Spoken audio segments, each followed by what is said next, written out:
Hey there, welcome to the Thriving and Wellness Podcast with Haley and Kaitlyn. This podcast is for women who are tired of just surviving and are ready to truly thrive. It's time to reclaim your health and build trust in your body. Join us as we myth bust nutrition topics, tackle your mindset, and dive into the nerdy side of women's health. Let's jump in. Okay. So, Kaitlyn, how did we meet? I think it was our second year of college in a science class like chemistry. Oh man, chemistry. Those are not my favorite. It was the one where we had to like draw all sorts of things. Oh, chem. I actually did like that one. Yeah, it was fun, but it was hard. Yeah, and then we had that professor that had just moved to SLO, and she was complaining that everyone lied to her that it was 70 degrees all the time. And she's like, it's not 70 degrees all the time. It gets cold here. I don't know why I remember that. No. I don't think it gets cold there. I don't know where she had moved from. Yeah. I remember because we would always start school in September. Yes. And it would get so hot and there was no air conditioning. Mm-hmm. Yeah, that area definitely gets warm during that month. It's like that month and that's it. Yep.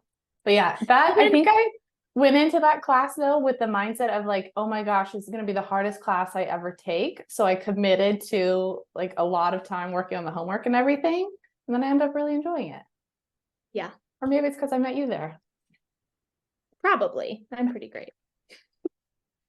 Okay, so we met in OChem. We started studying together. Yes. And then you needed roommates. Yes. So yeah, because that was moving into our third year is when we started living together. Yeah. How fun. Did I just ask you like, hey, I don't remember this. Do you want to live with me?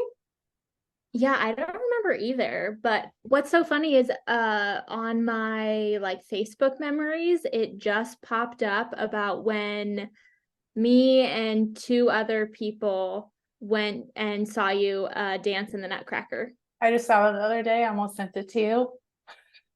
It's funny because Nutcracker was actually this weekend for my mom's dance studio. So it's like the same thing lined up. Yeah, because I went back and I did Nutcracker a couple times when we were in school together. So it was funny. Yeah, that's awesome. Yeah. So, okay, so then after college, what did you do right after that? After college? So I went to Pepperdine for my dietetic internship. Yes. And then I was down there for, how long's the internship? Like 10 months. I lived there for the internship and then moved back, got married, and started working. And working in a hospital that I swore I was never going to work in. Yes, I mostly passed the not working in a hospital sort of. Like I never worked like true clinical in a hospital. You were more in like long-term care, right? Yeah, I did the food service side. I was clinical for long-term care. It just feels so different from traditional clinical because my patients' length of stays were different years. Yeah. And then even like acute care rehab that we had in long-term care was their length of stay was usually 3 weeks minimum. So, and then, I did food service at a children's hospital. Oh, I didn't know it was at a children's hospital. Mm-hmm. That's really cool. Yeah. Yeah. Primary Children's in Salt Lake City. Yeah. I loved that. That might have been my favorite of all of my jobs because I got to learn so much about the clinical side of pediatric nutrition without having to work in it. I don't think I could have handled like mentally seeing sick patients, like sick kids in the hospital all the time. And then the food side of things was so much more fun than in an adult hospital because it wasn't like, we need to make sure that our foods are low fat and low sodium and, low calorie and all of that. It was like, how can we make the food as delicious and fun as possible so that these kids will actually eat? Yeah, that does, because food service was never something I enjoyed during the internship because of all that. It was, yeah, that would be fun. Yeah. I didn't enjoy food service during my internship, but it was what I was most interested in going into. I think because I liked the management side of things. Mm. And in college, wanted to do college food service. Oh, Because oh, it I think seemed, I remember that. We talked to that dietitian that worked at Cal Poly. yeah, Yeah, that position was open recently, actually. really. Well, Yeah. I have no desire to move back to California, but Come on, we could be neighbors. also no desire to go back into like a traditional job. Yes. Yeah, let's talk about that because obviously this podcast, we're going to be talking about our practice and what we do with our clients and some of the things that we see. So I think it's good to talk about what inspired us to get into private practice in the first place. Yeah. Why don't you go first? Okay. What inspired me to get into private practice? I think it was that I was both frustrated by like how slow moving things were in traditional jobs. Like the hospital that I worked for was ginormous. So for any changes to be made, it took forever. Had to go through all the people. Yes. And then, even in other jobs, it was like I would see this research coming out and I would want to educate my patients on it, but I couldn't because that wasn't part of our standard processes yet. Mm-hmm. I was like, well, nutrition is changing and I feel like I'm giving false information because our standards were behind the times. So I didn't want to have to deal with that anymore. I wanted to, be more in control of things and keep up with the changes in nutrition faster. Yeah. And then really from like a personal standpoint, I had just had my first daughter and she was about 9 months when I left my job at the children's hospital. And I was just working way too many hours and missing out on things. I was at work late on a Friday night the first time she crawled. Oh. And I just got home and cried. And my husband was like, you don't enjoy your job anymore. You used to come home and, talk about how great it was. And now you're just frustrated with how many hours you're working. And I was always working late. I was going in on the weekends. I had so much stress around my job. And I needed something that was more flexible and conducive to my family life. And when I would look at jobs, I couldn't find anything that would give me that flexibility that I needed. Mm-hmm. And so I knew that I just had to become my own boss so that I could create that flexibility for myself. So it's not necessarily something that you had always envisioned doing until you became a mom and you're like, this is the route I want to go. Yeah, not necessarily. I think I thought of it more as like maybe having a side hustle where I would do things like this. I think I lacked a lot of confidence when I initially became a dietitian and didn't feel like I could have my own business and do all the things. Well, we're told too, like you have to go into clinical for 2 years or you have to do this for 2 years before you can do anything else. And this is like people who aren't in the dietitian world won't know this, but it's like, how am I supposed to get that experience? Because then even those clinical jobs like want you to have 2 years experience. So sometimes it feels like you have to take those steps. But I know for me, at least, I don't mean to interrupt you here, but I never really wanted to stay in clinical, but I do feel like I learned a lot in my years that I was in the clinical space. Oh, yeah. Yeah. Yeah, absolutely. My first job was with the WIC program and I was there for like a year and a half and you just learn the ins and outs of, all of that, like basic nutrition counseling skills. And they do, pregnancy, postpartum up to 6 months, and then kids up to 5. And that's all you're doing every single day for 8 hours.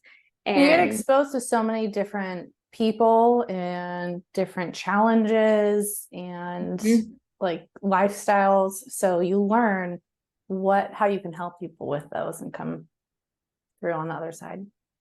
right. Yeah, I don't think it's impossible to go straight into private practice.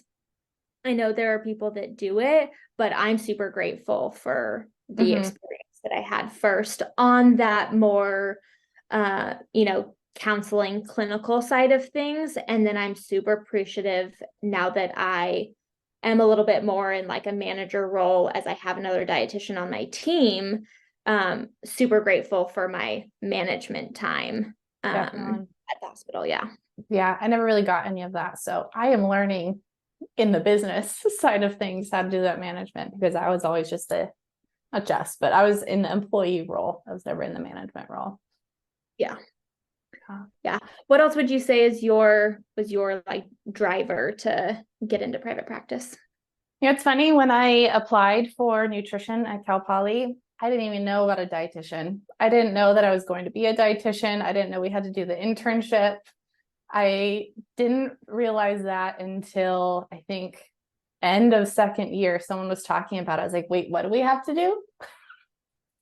So then I was freaking out that I was all behind, but I went into nutrition because of my experiences, and maybe we'll talk about this on another episode so it doesn't just keep rolling, but my experiences with disordered eating and nutrition challenges that inspired me to get into nutrition. So I kind of always had the thought that I wanted to be in private practice, but I originally wanted to be in the eating disorder space. And then as I went through my internship, as I worked on my own challenges, and just when I was in the clinic and got exposed to some people who were kind of on the verge of an eating disorder, I realized that that wasn't where my passion was. And I know there's a ton of fantastic dietitians out there who can support in that area.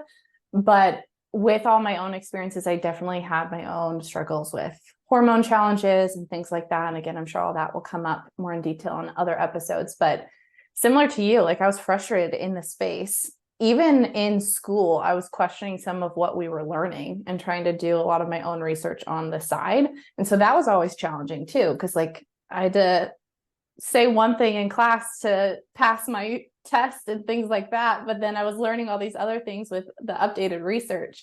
And I felt like that just kind of kept going through, and this frustration stuck with me in all of my clinical roles. Is I felt like I had something that could help people, but I wasn't able to actually teach it or apply it because of the hoops I had to jump through, or because they were hearing something totally different from their physicians.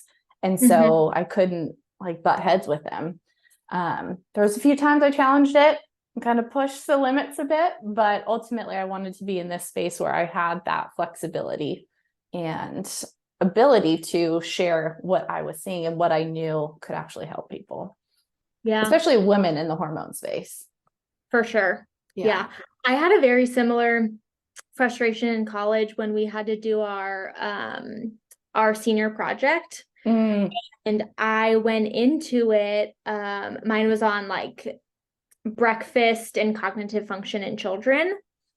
And I went into it with the like, if you eat breakfast, it improves your cognitive function. Like that was the basis of it. Like, oh, this is already proven. Yeah. And I had to kind of, figure out a way to make it a little bit more, focused, because that apparently had already been proven. But when I was doing my research, I realized that it really wasn't as proven as all of my teachers were saying it was. And I was like, oh, like the headlines that come out about nutrition are so awful and misconstrued. And you really have to read the entire study on your own to really figure out like what happened, because it's not, And majority of people don't do that. They're just going to read the headline and move on. Maybe they'll read the article, right, that the news outlet came out with. But even then, the information seems like it's changing daily. And so it's no wonder that people are overwhelmed and confused, because all this stuff is just trying to grab your attention. And then you feel like you have to change your diet every 2 days. Yes. Yeah. I keep talking to people about how they feel like they're stuck on like this, like Google hamster wheel Mm-hmm. of like, they look up something and it's like, oh, I'm not supposed to eat that. And then they look up something else and, oh, I'm not supposed to eat that. And like, then they're like, now I can't eat anything. I don't know what to do. Yeah. And I think that's a good segue into talking about how we help people now, because I have totally been there on the hamster wheel and Google and diets and everything, trying all the things and feeling like you're just spinning your wheels, maybe making progress for a few days, a few weeks, maybe in a couple months, but then something else pops up, that vicious cycle. And that can be so extremely frustrating, especially when you're struggling with symptoms like brain fog, like you have no energy to keep up with your kids. You're bloated every day. You don't fit into your clothes anymore. Like gut stuff can be, I know you and I have both dealt with gut stuff before. It can be debilitating, so uncomfortable. And that sort of stuff, if you are just relying on testing one thing at a time, going on Google, you can be in that place for a long time. And that just starts to hit your confidence and you get more and more frustrated and start to lose hope. So I think I won't speak for you here, but one of my passions is helping women know that they can actually feel better and they can take back control of their health and feel empowered again.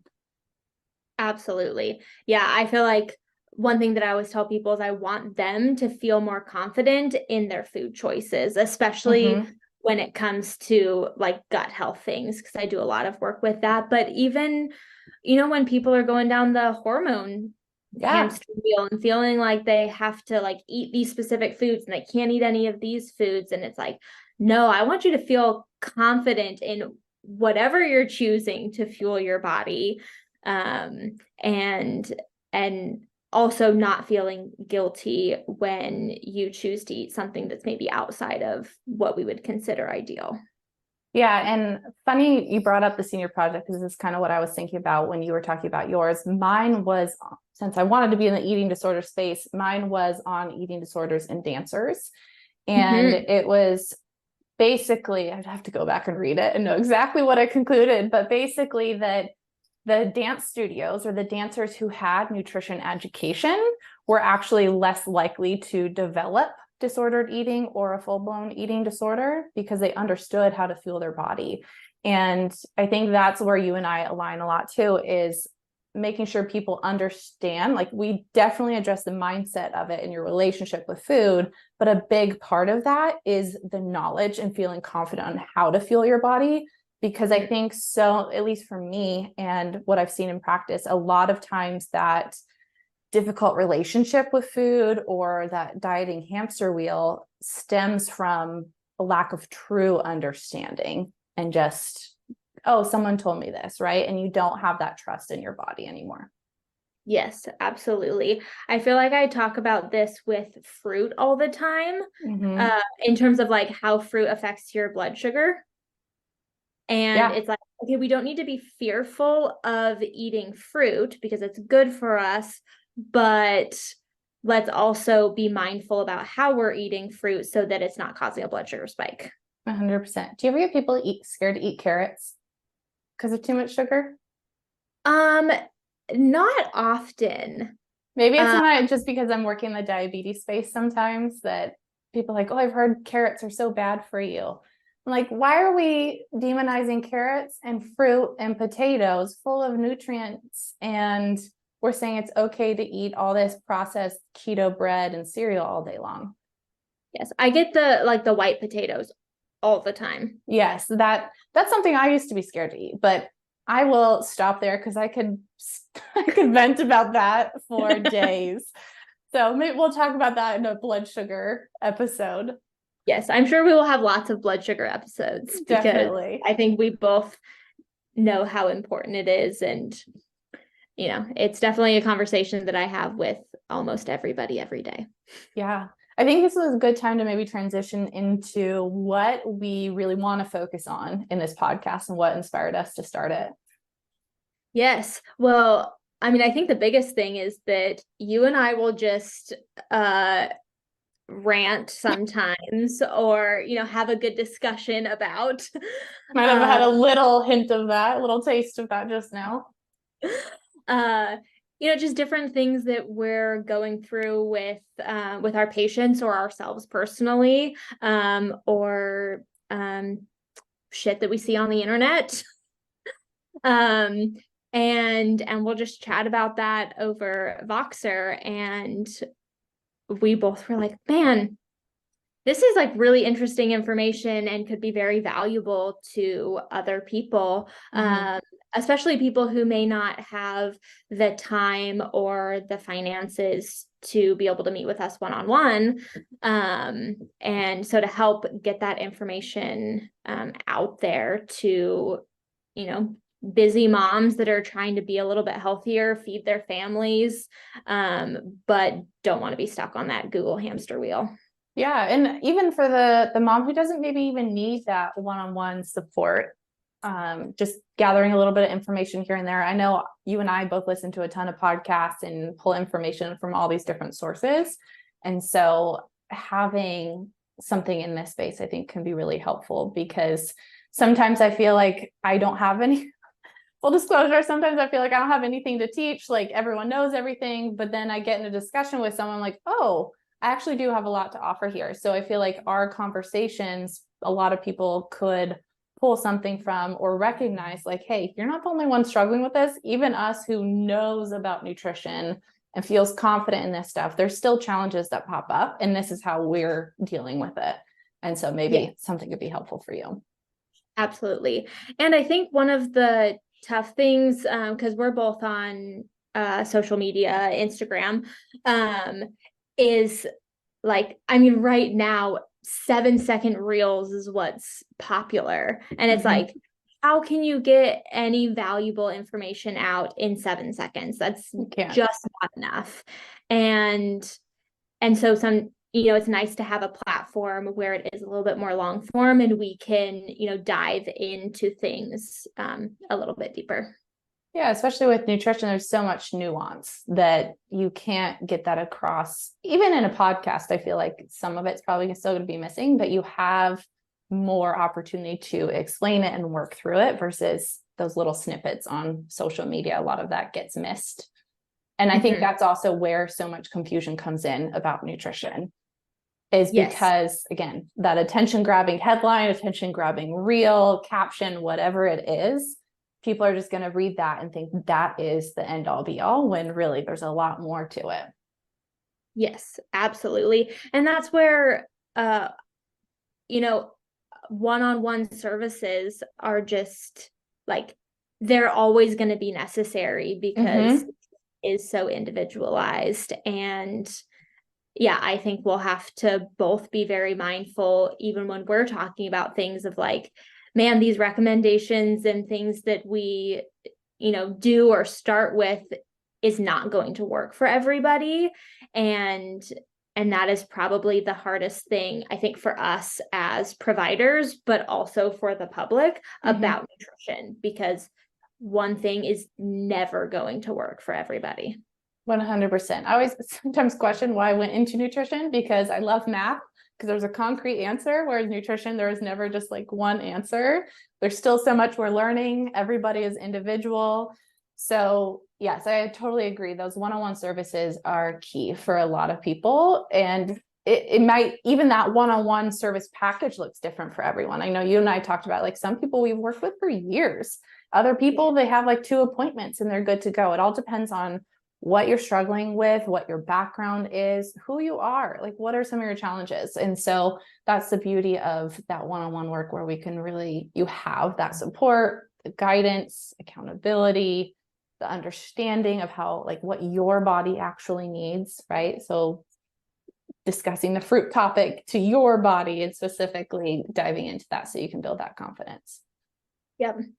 Well, for classic mom life, I hear my baby screaming in the background and she sounds hungry. So I think we're going to need to wrap this episode up so that I can get her fed and content. And we can talk again soon. Sounds good.